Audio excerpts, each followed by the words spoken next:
Today I'm going to talk to you a bit about how I'm seeing the Occupy movement using communication technology, some successes I've seen, some failures, and then try to speculate on why things are succeeding and failing, so that we can maybe think together about how we can make the movement stronger using technology going forward.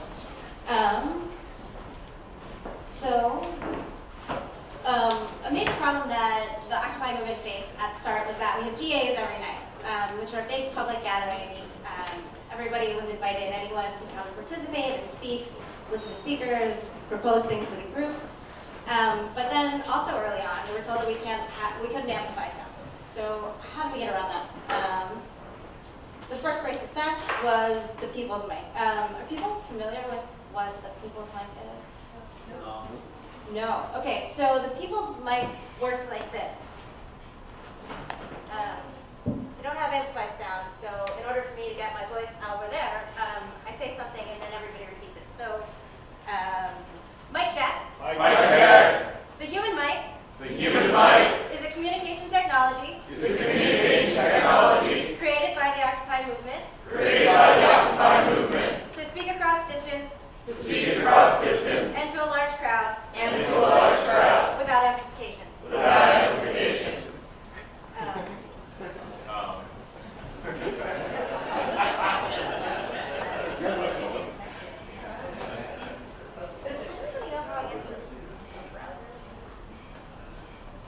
I'm going to show you an example of that in a while.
You all just learned it in the space of no time whatsoever.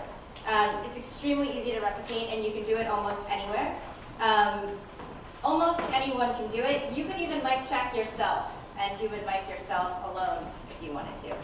And it's entirely free.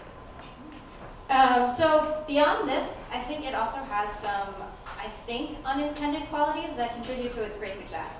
One is that it really does embody core values of the movement. So it encourages active participation. Everyone is asked to participate in this, to be an equal voice, as equal to the person who has the main stage. It's a leveler of sorts. When you have to speak in 3-word phrases, you don't get to sort of wield your debate skills and your rhetorical prowess. And it solves a large movement problem, which is the problem of outreach and engagement. It's a simple and legal tactic, so it doesn't put anybody at risk of getting arrested until last week. And so it's really easy to participate in it. I also think it's an empathic technology, and we're trying to build a community and a movement. And so when you're listening to somebody speak, and then you have to internalize what they've just said, and then speak it out again and hear your voice saying it, you really have to consider what you're saying and what you're listening to. And we're asked to repeat things even if we disagree with them. So even within that frame, you still have control over its misuse. If you disagree with something that's being said, that's one thing, but if somebody's entirely speaking out of turn and disrupting process, you'll hear the human mic fizzle out. People will stop repeating it, and then people will raise issues about process. And then something else that I think was unintended is that the tactic itself has become an act of resistance. It's sort of a calling card or an expression of affiliation with the movement.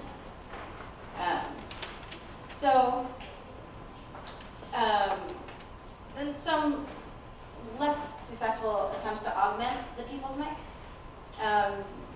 So early on, the Occupy Translation Group got together and borrowed an AM system so that they could simulcast in Spanish. And this went on for maybe a couple of weeks, and it was successful. And anybody who wanted to listen to the simulcast in Spanish could come down and get a pair of headsets and listen in. And then that included another set of users who couldn't understand English. But that equipment was on loan, and it was expensive, and so it was returned. And then I was involved with a group where we set up an FM broadcast. So we put a microphone right near the main speaker, and we could broadcast about 3 blocks around the park. The main failure of that was that it required at least 3 people to operate. So somebody had to sit with the radio, somebody had to babysit the mic, and then there had to be a 3rd person running interference in case somebody needed to be relieved or something came unplugged somewhere. It also required power, which is obvious, but power became a big problem in the park once our generators started getting seized. And then some other people were working on mobile app solutions. So actually a colleague of mine worked on a thing where the person who was speaking could broadcast what they were saying, streaming over the web, and then other people in the audience could listen to that stream and presumably project it using speakerphone. But we found that there weren't that many people actually in the audience with smartphones, that there was a latency problem, which is a little ironic because the human mic has a latency problem too, but also that GAs last for hours, and so streaming audio for hours was pretty impossible given battery lifespans. What is a GA? Oh, sorry, a GA is a General Assembly. It's they were held daily to start in the park. Anybody was welcome to come down, and now they're sort of every other day, still open to the public, and it's a way to get together and talk about movement issues, and also make proposals about tactics and ways to work.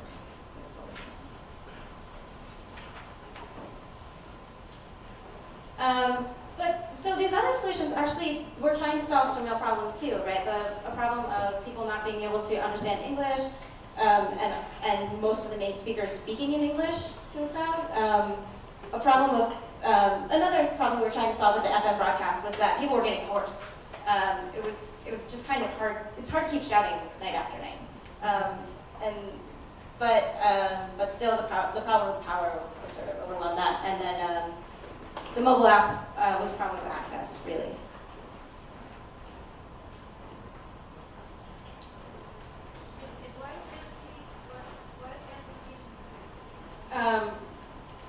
That's a good question. Because the city decided. Oh, sorry. The question was, why was amplification prohibited? Because using amplification would have made it much easier to meet, and I think the police were not interested in making it easy to meet and speak. Amplification is prohibited in public parks anyway, without a permit yet. Yeah. I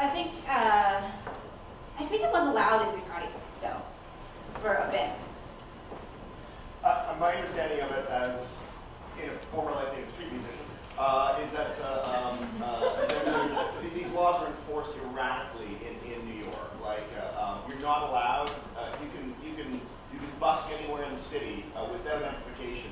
If you use amplification, you're probably you get busted sort of whether or not they like the music you're playing. I think there's a political correlate to that. That's sort of to that use of amplification. That's sort of the story of the park too. There are a number of laws on the books, and they're applied selectively.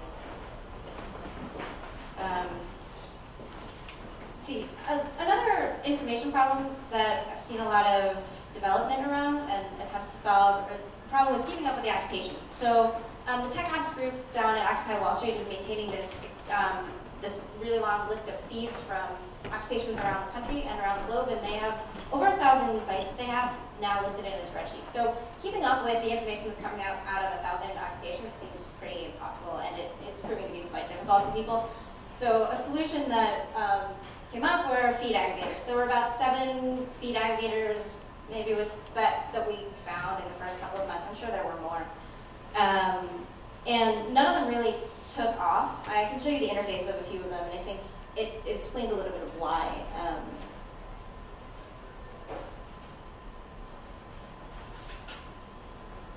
Here's one that's being developed by folks in New York.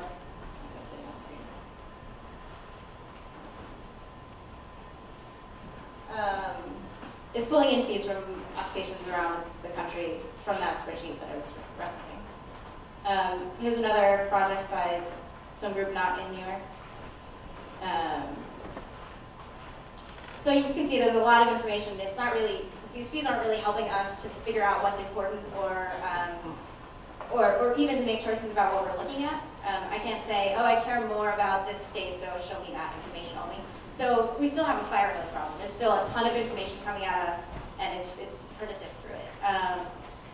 So I think one of the solutions that we've come up with is coming up with more authoritative voices, and that's why I passed out this Occupied Chicago Tribune. So if you group together and you say, oh, here are some issues that we want to talk about, and then you publish together, maybe in print or on a single website, then it makes it easier for people to understand which information we are generally deciding to pay attention to. And so you do some of that sifting for people at the source. This is a project of the tech ops group done at Occupy Wall Street, where they, seeing this problem, they got together and decided to build a site which will be a big communal blog, essentially. So we'll decide as a community who gets to publish there and when, and what those rules are, and sort of do some of that filtering for ourselves at that point. There's also an Occupy Wall Street journal.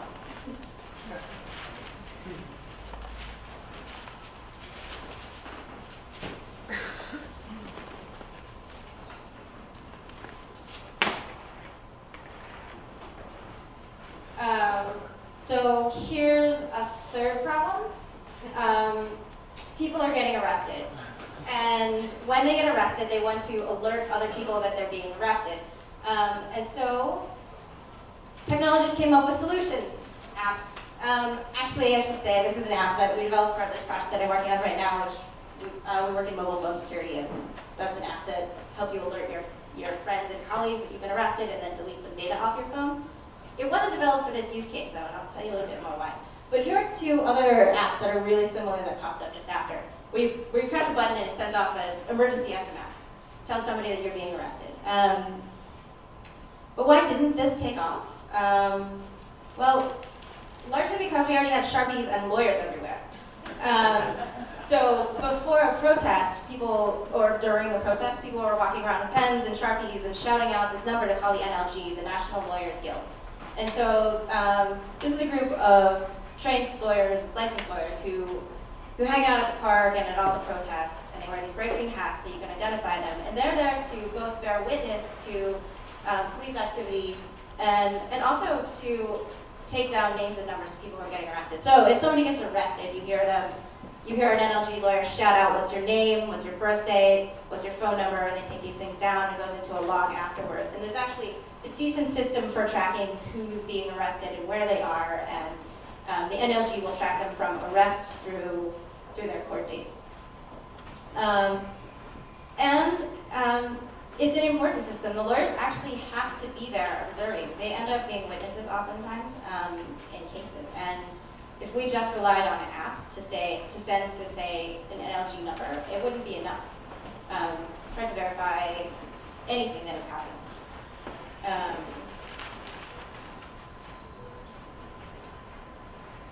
So I just wanted to step back and try to think about why certain technologies are being developed at Occupy, why some of them are working, why some of them are not, and to think about where we might invest our energies most efficiently going forward. So one of the things that's interesting to me is how does development happen in a need-based space and not a commercially driven space? So if I create a product, like an app, if it's commercial, my motivation to make that app take off is that I'm going to try to make money off of it. I maybe even have a big marketing budget. We don't have that, right? We're volunteering, we're building these things, and if they don't take off, the best choice is usually just to leave it by the wayside and like jump on to the next thing and write it off as a learning lesson. And so what does that mean? I think it's pretty healthy, actually. But I also wonder about how we might commit to ideas a little bit more strongly, and what would drive that commitment to an idea or to a product without a commercial reason to do it.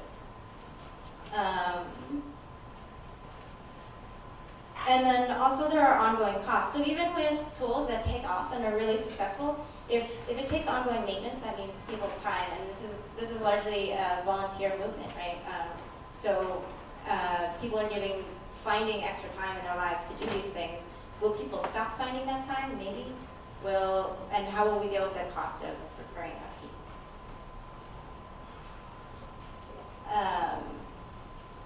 And then really, generally, I think needs of the movement are to innovate at the same time as reforming. So to create brand new ways of doing things, and then also to look at the systems that we already have and figure out how we can make them serve our needs better. And so I would suggest that a way that we could innovate in the technology space is to really push the idea of empowering users, developers, designers equally. So what does that mean? It means really trying to understand those needs at the beginning. Like if the need is for a free tool, then yeah, maybe the human mic really is much better than some smartphone app. And then, but also throughout the design process. So not just at design and not just at the beginning of an idea, but then how do you make an end product that a user can also control? So with the human mic, the user has ultimate control over whether they become a human mic and whether they're shouting out or whether they fizzle out because they don't agree with because what's being said is out of process. How do you do that in communication, a more traditional communication technology? And also, how do you do this from the ground up? So how do we look at the architecture of our systems also and make sure that those are accountable to the values of the people using them? So how do you build a system that, let's say, is secure ongoing for activists? How do you build a system that doesn't have a lot of data about people and who they are and their uses so that people aren't mistakenly endangering themselves?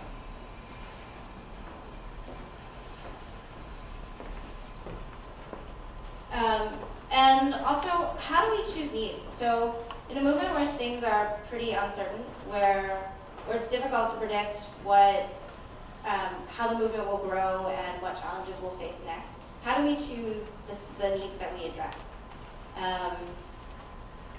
So I think that this problem of finding and developing an authoritative voice will continue and is ongoing, and that we can create our own publications and websites and tools, but that also figuring out how to become a loud voice on existing platforms is really important. So places like Facebook and Twitter and in other people's inboxes. Engagement, making sure that whatever tools we're choosing are cheap, easy to use, and legal. And then the third problem, which is maybe the most interesting to me, is how do we build a movement that's national and international? So how do we take advantage of some of the tools that we have to grow our networks?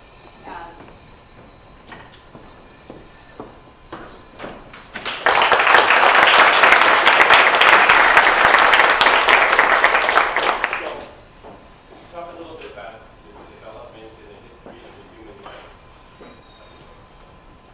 Yeah, so like I was saying early on, as people were gathering in the park, we were not allowed to use amplified sound. No, I get how it emerged in the park, but was there a prior history or, you know?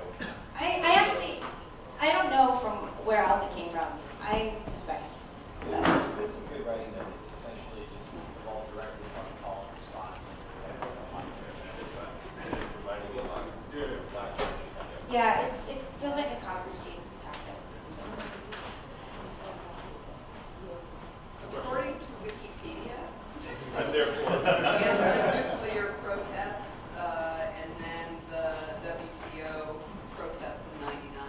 So there's been like I should follow the links. So that's It's a lot of the same. Sure. Oh, I'm sorry. I think the concept of trying to learn to be loud on social media is really intriguing. And since Christmas, it seems like the media coverage of Occupy has kind of fallen off a bit. So has everyone talked about strategies to kind of amplify it a bit more? Yeah, and the tactic that I see succeeding is that there are like a few pages that call themselves Occupy Wall Street or some iteration of those 3 words, and they seem to post frequently enough that they own your stream, right? So if you subscribe to 2 of them, it's likely that half of everything in your newsfeed is going to be about Occupy, and I think whether this is a conscious tactic or not, it's a successful one. What about in terms of mainstream media? In terms of engaging with mainstream media, there's a PR working group, there are like outreach working groups, and everybody who's down there also seems to try to engage whenever it's being covered. I don't know about any active campaigns to like get more stories on that. Yeah. Okay. How about not just amplification, like loudness, but what about clarity and coherence of the message? Like, how do you think whether they're technologies or just processes that we established were successful or really failed at like actually gathering and galvanizing people together to have really clear, coherent messages and like next steps and stuff like that? It's hard for me to list successes in that question. I think it's an ongoing problem. I actually think initially the message was pretty clear because it was so small. It was people saying, we're standing up against economic inequity and the lack of regulation on banking. And we're a popular movement, we're the 99%, right? And so that was a small message, and as the message has grown, it's been harder to sort of just stick to that because it's easy to say, oh, but we need to look at all of the reasons that's happened, and then your message becomes kind of muddy. I also, but now with the winter, I think things are changing a little. We were kind of in crisis mode when there were people living in the park, every day was a crisis, right? And now that that's not the case, I think there's a lot more like goals and visioning work being done. We're grouping together like across the movement and having discussions about what that looks like and what our message, what our talking points could be. I don't know that I could show you a really successful case of that, but I do know that it's